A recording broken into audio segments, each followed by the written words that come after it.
Local 5 News at 10 in HD starts now with breaking news. An active shooting in Dallas. We are looking live at the scene of what started as a peaceful protest in the wake of 2 police-involved shootings this week. Just a few minutes ago, though, more shots fired, this time at police. The scene is near the Omni Hotel in downtown Dallas. KTVT, which is a CNN affiliate in the area, is reporting that 2 officers have been shot. One of them a Dallas Police Department officer, the other a transit officer. A reporter on the scene says police have the shooter cornered. He's armed with what they believe is a rifle in an alleyway. So the scene at this time is still considered active. You can pretty much get that from the video there. All transportation downtown has been stopped, and police are quickly trying to clear the area. As you can tell, the story is quickly developing. We're going to try to keep you updated on the situation throughout this show. And good evening. Welcome to Local 5 News. I'm Stephanie Engelson. And I'm Jack Miller. Here's what sparked all this. The latest fatal officer-involved shooting happening in Minnesota just last night. The aftermath of that shooting was streamed live on the internet and was viewed more than 4 million times. Now it's creating outrage across the country in places like Dallas and also here in the metro. Tonight, Local 5 speaks to local people and gun activists for their take on these shootings. But first, ABC's Elizabeth Hurd joins us from New York with the latest on the investigations into these 2 shootings. It's tonight's big story. 2 black men shot and killed by police in 2 days. Disturbing for President Obama, weighing in from Poland. Because of the color of their skin, they are not being treated the same. And that hurts. Meanwhile, in Minnesota, tensions boiling over. This isn't black anger, this is black grief. Our babies are dying. I am tired. Enough is enough. Emotions running high following the fatal police shooting of 32-year-old Philando Castile during a traffic stop outside St. Paul. Castile's girlfriend in the car with her young daughter. To get his head open. You told him to get his ID, sir, and his driver's license. Live streaming the aftermath on Facebook. Nothing within his body language said, "Kill me, I want to be dead." The Minnesota governor turning to the Justice Department for an independent review just a day after the same request was granted for this police shooting in Louisiana. Police in Baton Rouge responding to a disturbance call about a man brandishing a gun, shooting and killing 37-year-old Elton Sterling. I will not rest or not allow him to be swept in the dirt. Back in Minnesota, the governor apologizing to Castile's girlfriend, doing little to calm the crowd. I can't tell you how sorry I am. It's a terrible tragedy that's been forced on you and on your family. I don't want you guys to be sorry. I want y'all to be more careful. We want justice. And according to the FBI director, he has been briefed on the situation in Minnesota and says it is likely federal investigators will get involved. Elizabeth Hurd, ABC News, New York. And that video of Castile after the shooting was broadcast live on Facebook. It's been seen by millions of people around the country, around the world, including here in Iowa. And tonight, Local 5 spoke to people across the metro as they try to understand what happened last night. Orko Manna joins us now in the studio with their stories. Stephanie, those I spoke with tonight say they're appalled by what happened in Minnesota, but they're not entirely surprised. It's yet another officer-involved shooting leading to more calls for police reform. It's like putting on armor. Every day we have to put on this armor to come out and be a part of society. Travis Wells says as a black man in America today, shootings like the one in Minnesota are frightening. The fear that I might not come home tonight, that you can do everything right, you can do everything you're supposed to do, you can play by all of the rules, and your life can be ended just like that. Wells, a Des Moines native, is one of the many people who watched the tragedy play out live on Facebook. To actually be there with the victims as it's happening, it was just unlike anything I've ever seen. People across the metro say Philando Castile didn't do anything wrong. I don't think that police officers should shoot just because they see something that they might think without understanding what the situation is. If he was legitimately trying to harm the officer in any way, he would not have mentioned the fact that he had a weapon. But local firearms trainer Roger Burdett says actions speak louder than words. Don't be so nervous that you begin to do things you shouldn't, such as digging quickly for your permit, or say, I have a gun and I've got a permit here somewhere. Don't do that. Just remain as calm as you can and let the officer know what's going on. But for Wells, he believes it's the police who need to remain calm. I think it falls onto the shoulders of the police at this point. What are they going to do to get involved and to really make a change? Now, today I also spoke with multiple law enforcement agencies around the metro, none of whom actually wanted to comment on the actions of the officers in Minnesota. And, you know, Orko, a lot of people in Iowa carry and conceal, so did they have any advice for people who might be in a similar situation on what they should do?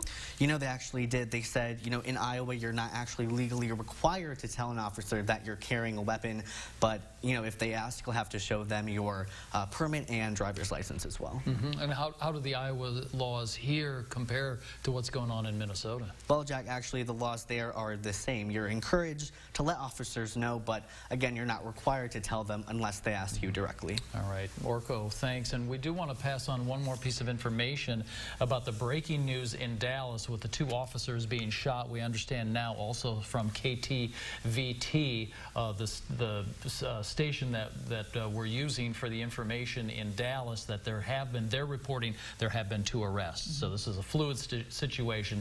Stay with us. We'll keep you updated in this newscast. Moving on now, a small northwest Iowa town took a big hit from Mother Nature overnight. Take a look at what was left behind in Fonda after strong winds blew through overnight. Only a handful of homes got hit by the worst of it. Most of the damage happened to large trees, downed limbs, crushed a truck, and dented up homes, but no injuries. I could see it last night in the lightning flashes, and I knew it was bad, but when I came out this morning,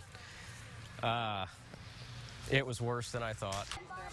You're not going to see much tree debris left on the ground because neighbors in Fonda turned into a cleanup army and used any vehicle available to haul limbs, big and small, to the local tree dump.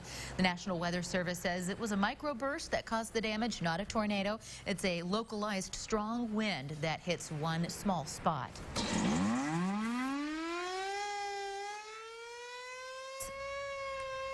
A very important sound around this time of year, and the metro has been experiencing some difficulties. In response to these problems, cities are running some tests on their sirens. The cities of Clive, Norwalk, Waukee, and West Des Moines will conduct outdoor warning siren tests this Saturday, July 9th at noon. If you do not hear the sirens during that test, check with your city. In other news now, new court documents show an Ankeny teacher admitted to having an ongoing sexual relationship with one of her students. 27-year-old Amanda Dreyer turned herself into Ankeny police last Friday. She was an English teacher at Ankeny High School and is charged with sexual exploitation after police say she had several sexual encounters with one of her former students. Court documents show the 2 exchanged numbers, and Dreyer allowed the student to come to her home during school hours. In the investigation, both Dreyer and the student admitted to being together sexually at least 4 times, usually in secluded parks or parking lots. Although the student was 18 at the time, Iowa law requires students to be graduated for at least 30 days before a relationship is legal. Dreyer was arrested and released on bond the same day. Well, 3 young men are facing charges after a shooting in Cedar Rapids. It happened in the 500 block of 16th Street at around 8:15 last night. Officers responded to reports of shots fired in the area, and when they arrived, they found shell casings, but no evidence of any injury. 18-year-old John Trevius Richmond was charged with attempted murder as well as other gun charges. 2 other men who are 20 and 23 were also charged with drug and public intoxication. And if you are visiting 2 eastern Iowa lakes, you may want to leave your alcohol beverages at home. Lake McBride State Park and Pleasant Creek want to ban alcohol on the water after so many alcohol-fueled incidents at both places. The 2 will hold a public meeting on July 26th at 2 p.m. at the Wallace Office Building in Des Moines and 4 p.m. at the Palisades Kepler State Park Lodge in Mount Vernon. Coming up on Local 5 News at 10, downtown Des Moines is gearing up for an eventful weekend. What the Metro is doing on the eve of the Music Festival 8035. Then DMAC is adding some big additions to its Ankeny campus. We'll take you inside. And a whirlwind of a week for an Iowa native, an NBA star athlete, Harrison Barnes. The Local 5 sports team catches up with him while he's back home. And finally, a storm-free night tonight and a nice forecast heading into the weekend coming up.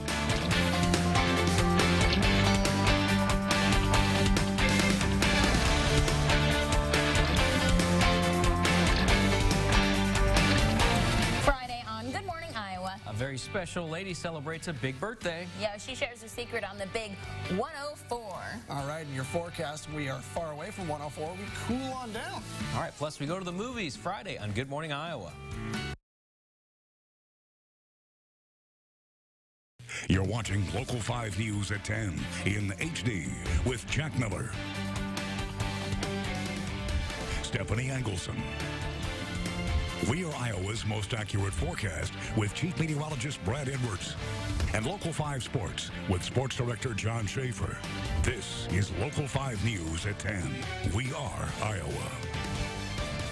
We're back now with a breaking news update from that active scene in Dallas tonight. Here's a live look at the scene of what started as a peaceful protest in Dallas tonight in the wake of 2 police-involved shootings across the country this week, the one in Louisiana and then the one in Minnesota.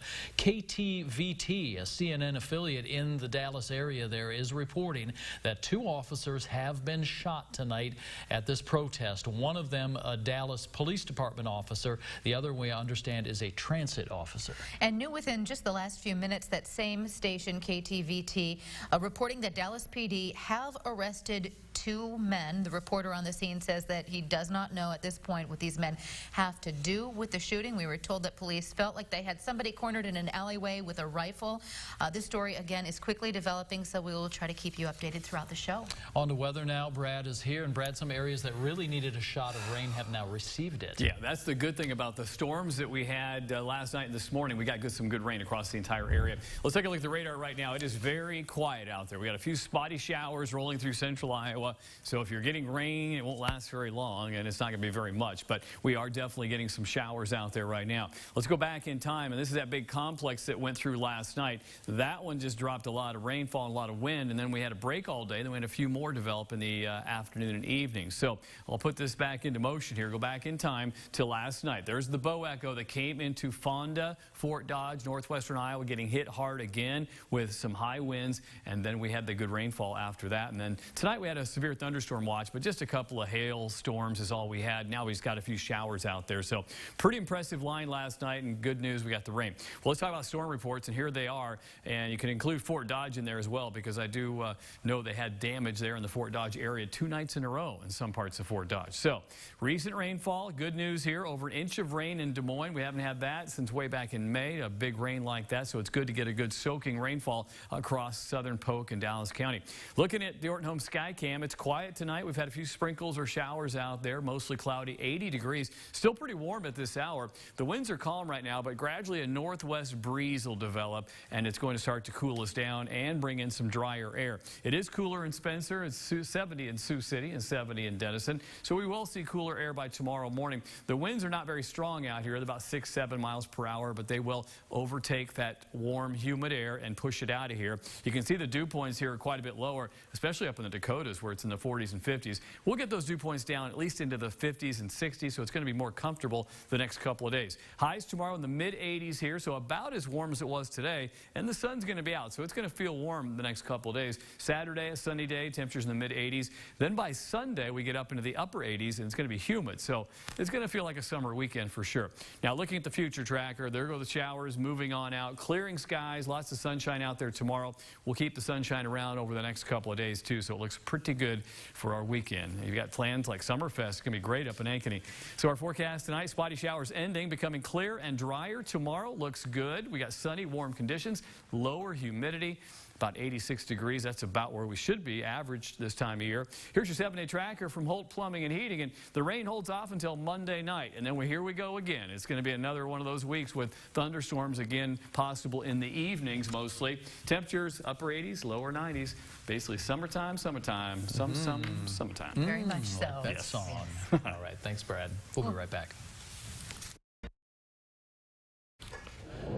We're back on Local 5 now, and we want to give you another breaking news update on an unfolding situation in Dallas, Texas tonight, where shots have been fired during a protest. There were a lot of folks downtown protesting the two police-involved shootings over the last couple of days in Louisiana and Minnesota. This started out peaceful tonight, and now, Stephanie, it's gotten quite serious. Yeah, we first reported that one Dallas police officer was shot and one transit officer was shot. We're now getting reports in from our sources down there that perhaps 3 transit officers have shot. Another station down there saying as many as 6 officers combined of the transit officers and police officers may have been shot. So again, we've been saying this is a fluid situation, and this is what we mean, varying reports coming out on what happened. We do know at least 2, though, have been shot. We were also told that police have arrested 2 men that earlier had said they had one cornered in an alleyway with a rifle. So we're going to try to keep you updated on the story as we learn more throughout the evening. More news we want to bring you here from the Metro. We had to see this one to believe it. Take a look. Students at the Des Moines Area Community College in Ankeny, the campus there, will have access to this beautiful new recreation center complex. It's going to open in early February. This is just gorgeous. The $38 million project includes a 77,000 square foot complex with an attached 88,000 square foot recreation center. Inside, you're going to find an Olympic-sized pool with 8 lanes, a diving area, a track around that pool, and a deck with seating for 500 people. We've got a community engagement committee that's advised us at every step of the way with this project to make sure that what we do is in tune with what the community wants. Also, we partnered with Ankeny Schools on the competition pool. Their swim team has needed a diving and swimming facility. They've got one now. Well, this is a big joint venture between DMAC, the YMCA, and the Ankeny School District, and DMAC will use that pool for their swim team. Well, it is set to be another busy weekend in downtown Des Moines as 8035 will bring over 40 musical acts to the Western Gateway Park. The event kicks off tomorrow as doors open at 4 p.m. and the shows rock and roll into Saturday night. The 2-day music festival features talent such as Nas and the Decemberists.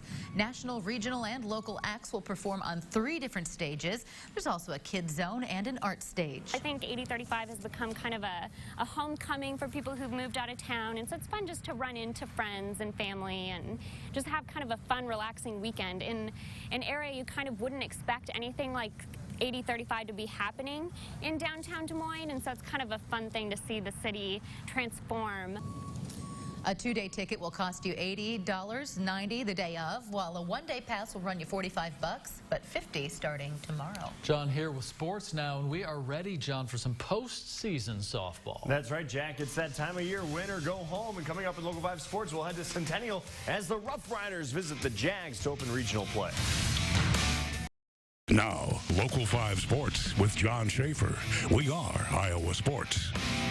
Welcome back. Tonight marks the start of regional play for both 4A and 5A girls softball. That means we're a little over a week away from Fort Dodge becoming the epicenter of high school softball right here in Iowa. In 5A, Roosevelt visiting a dangerous and fashionable Centennial team tonight. Bottom of the first, Jags up to bat, the liner to left. But Summer Williams, the 8th grader, with some highway robbery. Great glove to get under that one. Top of the second now, Roosevelt goes ahead. Zachariah Hill blasts the solo shot deep and gone to left. And check out the celebration, just dab on it. It's her first homer of the season, 1-0 Riders.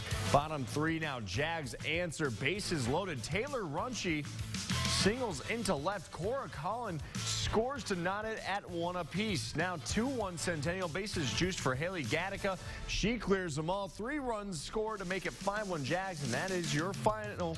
Centennial moves on to face Urbandale on Saturday night. 4A action, Hoover at home, but playing as the visitors against Knoxville. Panthers strike first with a perfect bunt from Lucy Olson. Hannah Blackford makes a great scoop, but the ball pops out, allowing Ricky Hall to slide in safely. 1-0 Panthers, part of a 5-run second inning for Knoxville. Third inning, Hoover gets on the board. Olivia Evans drills the liner into left, bringing home Madison Blackford, part of a 3-run third, but Knoxville wasn't done. Hall this time gets a hold of one and sends it over the wall for a 2-run homer, making it 7-3 Panthers win 8-3. They'll face the 3-time defending champs from DCG on Saturday. Harrison Barnes is now officially a Dallas Maverick. The Ames native signed a 4-year, $94 million max contract with the team, which marks the end of his 4-year run with Golden State. This morning, Barnes held his annual basketball camp at his old stomping grounds of Ames High School. Local 5's Jordan Furby caught up with Barnes to talk about just how crazy of a summer this has all been. Harrison Barnes woke up Thursday morning a very rich man. Barnes officially signed his 4-year, $94 million deal with the Dallas Mavericks, meaning his time with Golden State is history. But as you can imagine, Warriors logos and gear were all over Ames High. Memories of an amazing stretch for the former Iowa Mr. Basketball. We had a great 4-year run in Golden State. At the beginning, we set out to win a championship. We accomplished that. Fell a little bit short this year, but we accomplished a lot, winning 73 games. So it was a tough feat. We didn't think we were going to get it sometimes, but we were able to get through. And when you get to the finals, it's such a long journey just to get there, but to be able to be so close to winning, it's tough. You definitely have to think about that, especially for the rest of your career. But we accomplished a lot this season. Now the focus turns to Dallas, where he'll team up with Dirk Nowitzki, one of the greatest power forwards in NBA history.